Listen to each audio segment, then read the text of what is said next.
Hi, it's Patrick Hutzel from IntensiveCareHotline.com with another quick tip for families in intensive care.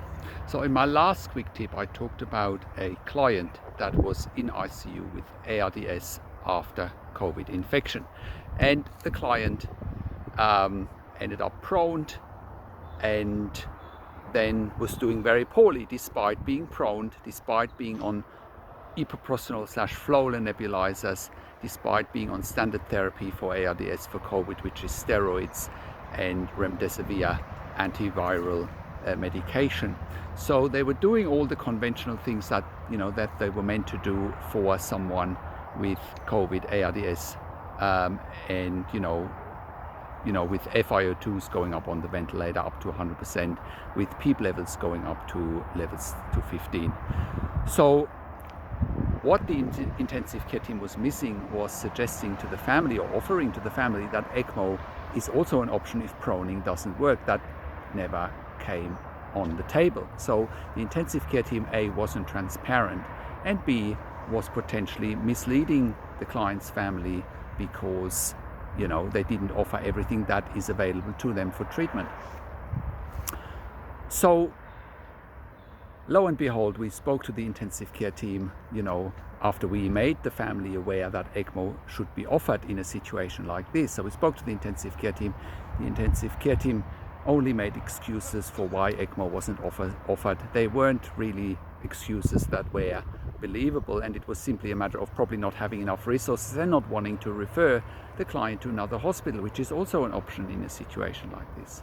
Cutting a long story short, unfortunately, this 52-year-old man passed away within less than 24 hours after we spoke to the intensive care team. And this is incredibly unfortunate circumstances. And what's the lesson here?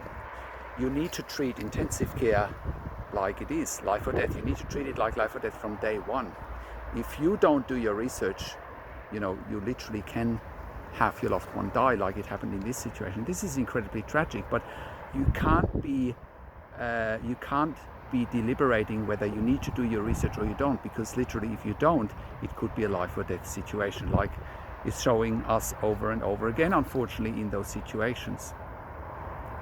When someone goes into intensive care, you can't leave things up to chance. You can't just leave everything in the intensive care team's hand, because intensive care teams will mislead you unless you are asking the right questions, unless you're getting someone on your team that understands intensive care inside out. And that's what we do here at Intensive Care Hotline. We understand intensive care inside out. We can ask the right questions. We can set you up with the right strategies so that your loved ones get best care and treatment. Needs to be transparent. You need to be educated on all options available for you and for your family.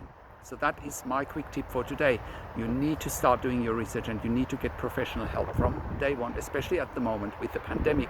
Resources are even more scarce than outside of the pandemic. If you don't get ahead of your research, if you don't get one step ahead of the intensive care team, which is what is needed, you need to be able to look into the future of what's happening with your loved one. What are the options available? What happens for someone with ARDS? What happens for someone with COVID-19, but also with other critical illnesses in intensive care? You need to look ahead. What are options for you available? And here is one option for you at IntensiveCareHotline.com. If you have a loved one in intensive care, go to IntensiveCareHotline.com. Call me on one of the numbers on the top of the website, or send me an email to support@IntensiveCareHotline.com. Like this video, comment below what you want to see next or what insights you have from this video, and subscribe to my YouTube channel for families in intensive care.